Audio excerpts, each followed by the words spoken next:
On a 2-hour Dateline Sunday, he claims he can cure the sick. Hallelujah. Critics say the only miracle may be the millions he's making. It's time to begin telling the truth.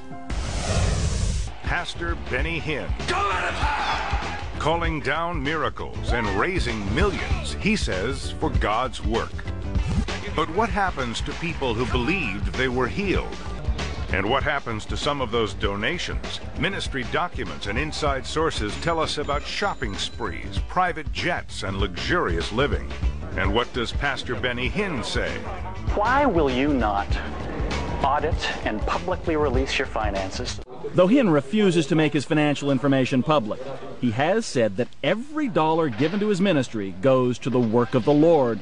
Be that as it may, Benny Hinn does manage to live very well. His home is this mansion overlooking the Pacific Ocean, built and paid for by his ministry. According to building records, it has 7 bedrooms, 8 bathrooms, and more than 7,000 square feet of living space. The ministry told us the mansion was its parsonage and a good investment.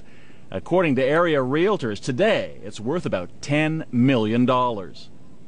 And when Hinn goes to crusades around the world, he travels in this private jet. According to documents we obtained, the ministry pays more than $112,000 a month to use the plane. And closer to home, Pastor Benny still travels in style. This photo obtained by Dateline shows him getting out of a Mercedes SUV, and here he is driving a Mercedes convertible. Both cars retail for about $80,000. We've received new information from deep inside the Hinn organization, and others have come forward to tell us that we only scratched the surface when it comes to Benny Hinn, his money, and his miracles. Listen to what this former Hinn insider says. There was never one complete record that would suit the criteria for a documented miracle healing, and that troubled me deeply. To me, this was a fraud and deception being put across the people that are his donors. And something else came our way since our first report. Hundreds of pages of ministry expense documents. A look at these documents shows that while he's on ministry business, Hinn stays in luxury hotel rooms. At this crusade in Milwaukee, the documents indicate Benny Hinn occupied the presidential suite of the Pfister Hotel. The hotel told us the room cost $990 a night. At a crusade in Panama, the documents show, and we verified with the Intercontinental Hotel, that Hinn was in the Royal Suite. The published rate, $1,700 a night. At a crusade in Montreal, we verified Pastor Benny was ensconced in the Royal Suite of the St. James Hotel. The regular rate there, $2,700 a night. The room is as big as an average house, 2,200 square feet, including a makeup room, dressing room, and a piano that plays by itself. And we found some other trips that seem to have little to do with spreading the word of God. This member of Hinn's security team, who we'll call Steve, and whose appearance and voice we've disguised, says he traveled with Pastor Benny and personally escorted him on shopping excursions. According to Steve and other ministry sources, Hinn is a regular at Beverly Hills clothing stores like Versace, Louis Vuitton, and Bijan, where Hinn's name is on the window along with princes and heads of state. But there are questions raised by some of the purchases we found in those expense documents. For example, in just over 4 weeks in 2003, we found 6 separate charges at high-end clothing stores totaling more than $6,000, all charged on the ministry's corporate card. The ministry told us that every single trip made by Pastor Benny is approved by his executive board. But we were intrigued by what appear to be stops made by Pastor Benny at resorts and spas around the world on his way to and from crusades. The ministry called these stops layovers. Now, for most of us travelers, a layover means long hours waiting for a connection in an unfamiliar airport, maybe an overnight stay at a low-rent hotel. But remember, Pastor Benny travels in the ministry's private jet and sets his own schedule. So consider Benny Hinn's version of a layover. On his way home to California from this crusade in Colombia, the documents show, and the hotel confirmed for us, Pastor Benny stopped at this resort in Cancun, Mexico. He stayed in the presidential suite there that cost the ministry $2,684 for one night. The trip was described as a layover. After crusades in Russia and Sweden in July of 2003, Pastor Benny apparently didn't get on his private jet, fly west, and go home.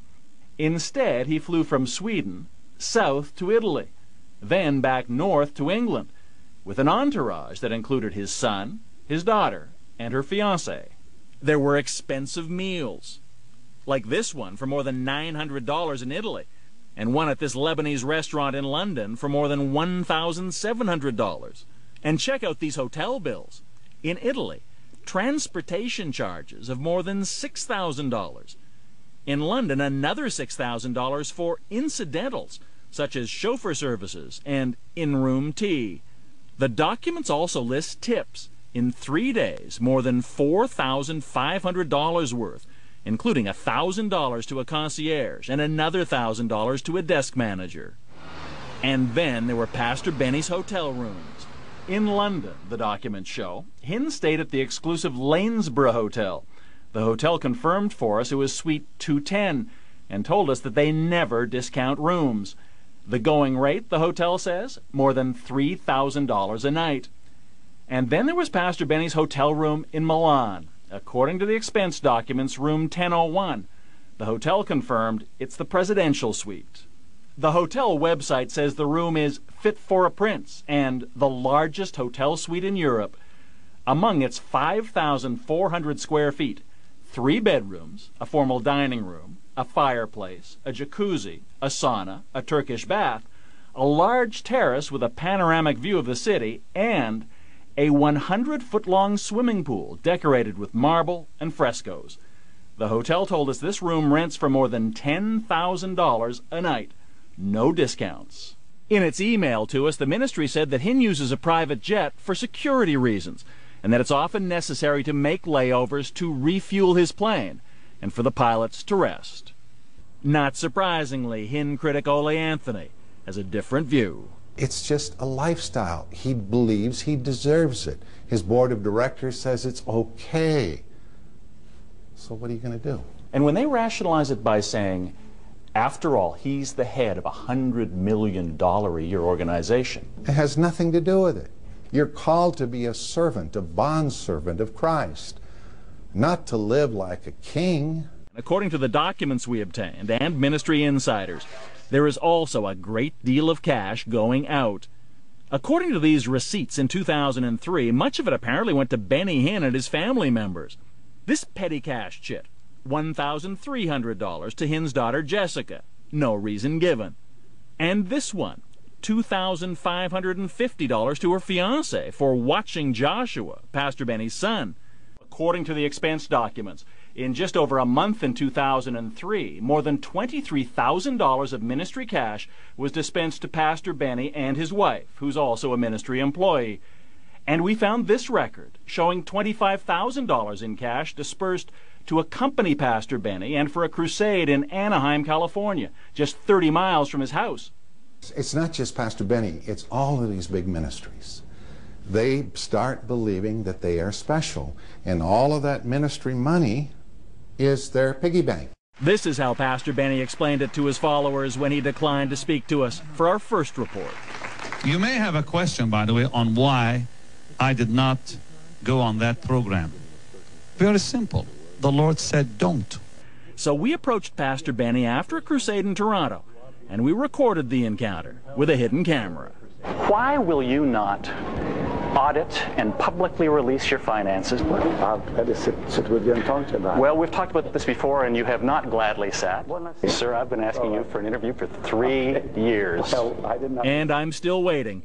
And through it all, Pastor Benny maintains that he has truth and God Come, give me a close on his shot, will you? side. And look at these eyes. I have never lied to you. Never. I never will. I'd rather die than lie to God's people. And what would Christian watchdog Ole Anthony like to say to Pastor Benny? Your ministry is based on lies, and it's time to begin telling the truth, because you're going to have to meet your Maker soon.